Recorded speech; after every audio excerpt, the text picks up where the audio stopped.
On this Sonic Obsession today, our best of the noughties.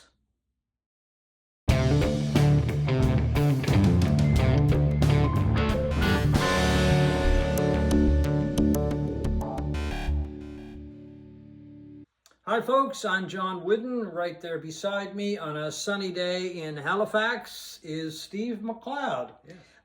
He doesn't make it sunny, it's just the real sun out there because we haven't really seen much of it lately. No, it's been a cold, miserable winter. And I think maybe we're over the hump, at least for February. We'll wait and see anyway. But this kind of warms us up and brings a little sunshine to our lives. Also had a little sunshine in our lives last night, watching Canada beat the U.S. Yes. in Four Nations hockey. Tremendous game. It ended the way it should have ended. Exactly. And, all is right in the world again. All is right, yes. Anyway, we thought we would talk today about our favorite albums from the noughties, or from the first 9 years, really, of the 2000s. I guess that's a good way to put it. Some people call it the 2000s. Some people call it the aughties. Aughties? I like the noughties because it sounds a little dirty or something. Yeah, it does. Yeah. So anyway, it's our favorite albums. Some of our favorite albums from 2000 to 2009. That's basically what it boils down to. You're going to start off first, I believe. With we're not really going to do it as 1 to 10. Yeah, we used to do the 10 through number 1. We're just sort of doing it in any order. Just our favorite albums of that time period. And my first one is Lost in Space by Amy Mann. Wow, no, I have not even, I don't think I've ever heard of that album. I've heard of Amy Mann, but not that album. And she might be my favorite female artist of all time. Certainly right up there. Really? I love her songwriting, going back to the days of her involvement in the band Till Tuesday. And they had that Much Music MTV video hit, Voices Carry. Yeah, beautiful song. Yeah, that was a great song. Well, and that's what Amy Mann is. She's one of the best songwriters around. And to my great dismay, I found out I forgot about her when we did our best 90s albums. And this album, Bachelor Number 2 by Amy Mann, came out in 1999. And I didn't have it on my list. Oh, okay. And I almost forgot Lost in Space until kind of remembered it at the last minute. And this is the Mobile Fidelity version, which is going for hundreds of dollars on Discogs right now. And it is absolutely, like all her, not all her stuff, but most of her stuff, it is exceptional songwriting. She has an amazing way with addictive, melodic songs, hook-filled songs, I think they call them. Hook-filled, yeah. And even though her subject matter is usually dark and about tortured relationships and that sort of thing, and mental health problems and even drug addiction and stuff like that, her songs are just incredibly beautiful and addictive. Lost in Space by Amy Mann as well. Okay, my first choice goes to Norah Jones, and this is her debut album, Come Away With Me. And I've listened to a lot of Norah Jones over the years. I still think this is her best album. I agree. And that's not to take away anything from the albums that she's put out since, because the ones that I've heard are really good. But that album really kind of sparked an interest for me in jazz again. I used to listen to a lot of jazz years ago and then kind of got away from it. And then that album came out. And of course, it's on Blue Note Records. And she came from out of nowhere, literally. And I get interested again in jazz because of that album. And I don't really consider it a strictly jazz album. I mean, it's very popish. Yeah. But it is just a beautiful album. She's just got such a wonderful voice. And I mean, it's just, I don't know. You can't go wrong. You put on Norah Jones and I don't know, I feel good. It's that simple. And she's just, as I said, a wonderful voice. The songwriting on that, the playing on that, the band that she had at the time, just amazing, really. It is an audiophile record, too. It is an incredibly wonderful sounding record. That version there, the vinyl version, is actually out on Classic Records, which I bought when it first came out on classic records, and it sounds incredible. It goes for a lot of money on Discogs, as all those classic albums do. But that album has got to be one of the best debut albums of all time. Oh, without a doubt. Yeah. Yeah. There's not a bad track on it. Yeah. And it just took off. I mean, I have no idea how many copies it ended up selling, but it initially just took off. And I have a kind of a funny story about Norah Jones. We went to see her. Well, that's the other thing. We went to a show by her at Massey Hall in Toronto, which is one of the preeminent halls in the world for music.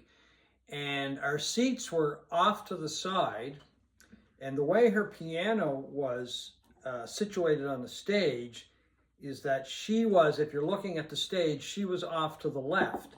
And the way our seats looking at the stage would have been fine if somebody was in the middle, but because she was off to the side, you could hardly see her. Oh. I was with 3 or 4 other people. My wife was there and a couple other friends from Toronto. I ended up sitting a row or so ahead of them, so I could actually lean over and see her, but the other folks couldn't. So we refer to it jokingly as the night we didn't see Norah Jones. The music was fantastic. I mean, Massey Hall is just a beautiful place, but other than that, you just kind of had to sit back and let the music take you away. They've done a major refurbishment of Massey Hall, and isn't one of the things they did remove the obstructed sight lines and things like that? I'm not sure. We're going actually to see Nick Cave in April no, sorry, we're not going to see Nick Cave at Massey Hall. We're going to see Swell Season in July at Massey Hall, but our seats are looking straight ahead at the stage. So anyway, hopefully we will not have to refer to it as the night we didn't see Swell Season. Anyway, your next choice. My next choice is Lightbulb Sun by Porcupine Tree. I'm a major Porcupine Tree fan, which I've said many times on this, I think. And they're one of those bands that, if you're one of those people that complains that modern bands stink and there's no good music today and it all ended in the 1970s, this is a band that you can get into that is new and modern, but they sound like they're from the 1970s. Oh, yeah, yeah. Headed by Steven Wilson. He's the creative genius behind that band, and he also is a solo. I've seen him live a couple of times, solo and with Porcupine Tree. And this is a guy that made no bones in his early days that his music, the early music of Porcupine Tree, was reverential to Pink Floyd. Yeah. It was very spacey sounding, beautiful sounding, sonically pleasing. And this album is sort of the album where he begins to move Porcupine Tree away from straight reverence of Pink Floyd in search of their own sound. But like all Porcupine Tree music, he has a way with melody and tunes and sonics. It sounds wonderful. It's a little more lighter than what Porcupine Tree morphed into. They became sort of a 70s band that also used a lot of heavy riffs in it as well, but without losing the melody and all of that stuff.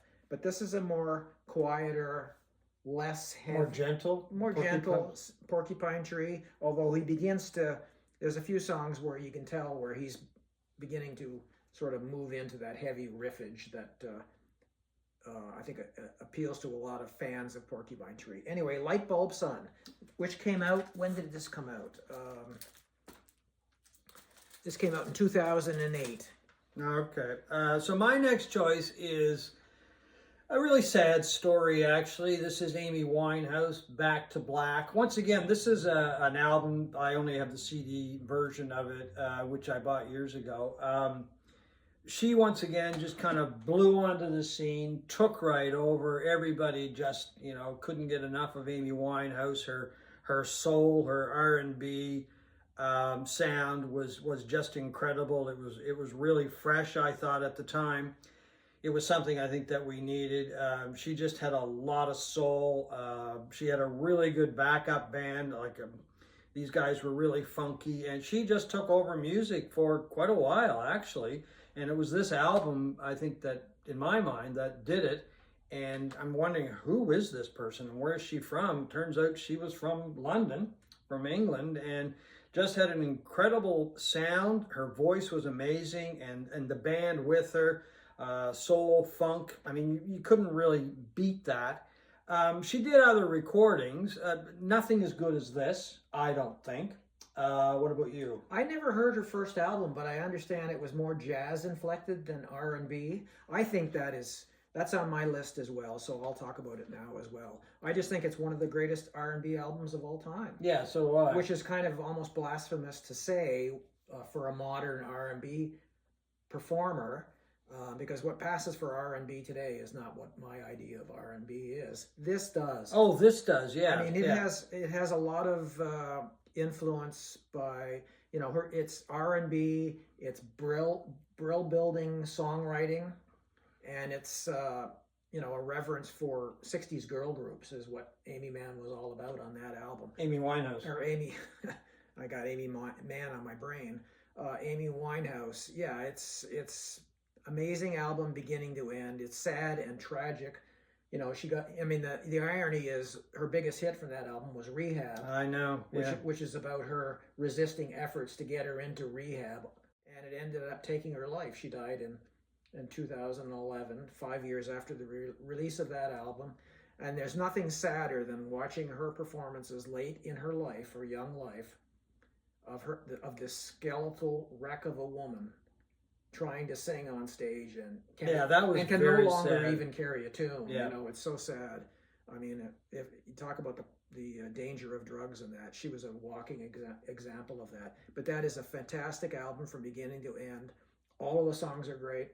Yeah. And it is probably the album, if we were doing this in numerical order, reverse order, that would have been my #1 album on my list. Oh, really? Because it's the album that I listened to the most, and it was the album I enjoyed the most.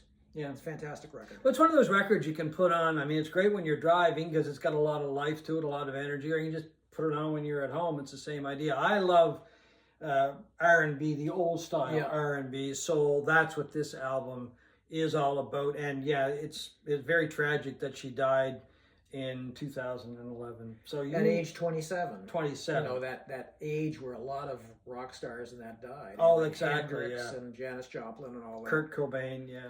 My next choice goes to an artist that I think if you're a regular viewer of this show, you know that I really like. I admire him greatly as well for his talent in many respects. And this is an album by Paul Weller. It's called 22 Dreams. It's an album I didn't really like that much when I first heard it. I thought it was a bit too much with orchestration, with a jazz feel on it. Not as much out-and-out rockers as I was used to with Weller's work. But over the years, I've come to really like 22 Dreams. I think it's an album that shows the wide range of Weller's talents because he's able to be a rocker with the best of them as far as that's concerned. But he can also be very mellow, and some of the songs on this album are just out and out beautiful. There's even a tribute on this album to Alice Coltrane, the widow of John Coltrane, the great saxophone player, which to me sounded really out of place, but it's just Weller exploring different sounds and just different moods and that kind of thing on this album. It's a double album, and it was quite a long CD when it first came out. I first bought it on CD. And once again, I think it's probably best way to put it is to say it's his mature album. When he really matured, I think, as both a songwriter and some of the arrangements on his work, some orchestration on his work. He really just dove right into those aspects of music, which kind of took me by surprise. And at first, I was a little put off, but the more I listened to it, the more I like it. And I mean, how many great albums have you experienced that way, right? First time you hear them, not so great. Some of the longest lasting albums in your estimation happen, 3, 4, 5, 6, 7, 8, whatever number of lessons in. Oh, exactly. And then yeah. It's like somebody unlocks a key and you understand it. Yeah. As I say, I heard a new Paul Weller here on this album from material that I'd heard before. Didn't really like it, but the more I hear it, the more I like it. I've seen Weller in concert many times, and his shows are just incredible. And when he's just kind of out there rocking with songs like Changing Man and From the Floorboards Up, and any number of songs as far as that goes, I mean, I love that. But then when he sits behind the piano or the acoustic guitar, he just has a real magical feeling to his music. And it really, on this album, it dominates the album, and it's a beautiful album to listen to. So it's 22 Dreams by Paul Weller. Okay, my next choice is Welcome Interstate Managers by Fountains of Wayne, a New Jersey band. The hype sticker on this on the back, this is a red vinyl version that came out on the reissue just a few years ago. It says one of the greatest power pop albums of all time.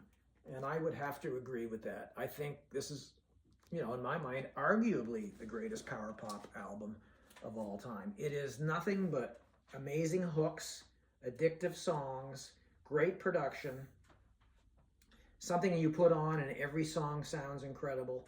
It's singable choruses and all of that stuff. They were just an amazing band in my mind.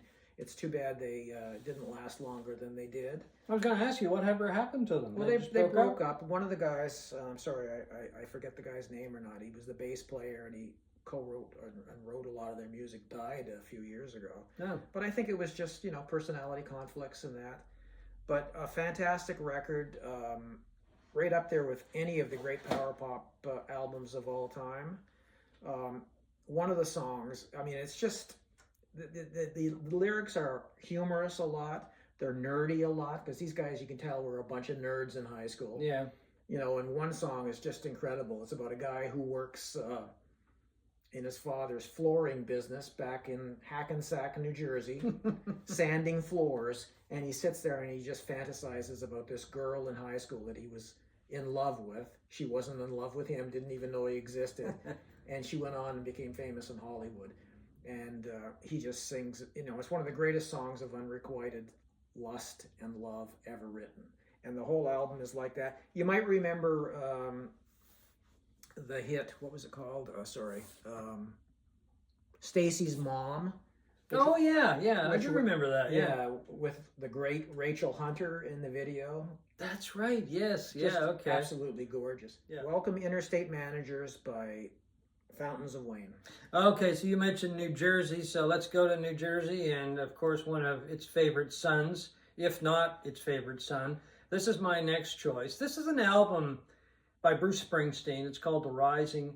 It seems to me to get very overlooked when people are talking about Springsteen's great works. I put this up there in like maybe top 5 albums of Springsteen's LPs. It's really, it came out after 9/11. A lot of it is his reflections, his thoughts on 9/11. It's, to me, just a wonderful album. Springsteen's songwriting is top drawer on this. He took an event and wrote about it right from the heart. A lot of emotion in this album with the lyrics, of course. The playing, as usual, is tremendous. I think it was one of the first albums that he worked with Brendan O'Brien on as a producer.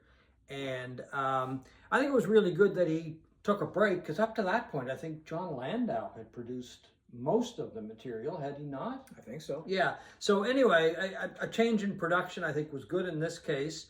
I saw him on this tour, and I think this came out in 2002. I saw him in 2003.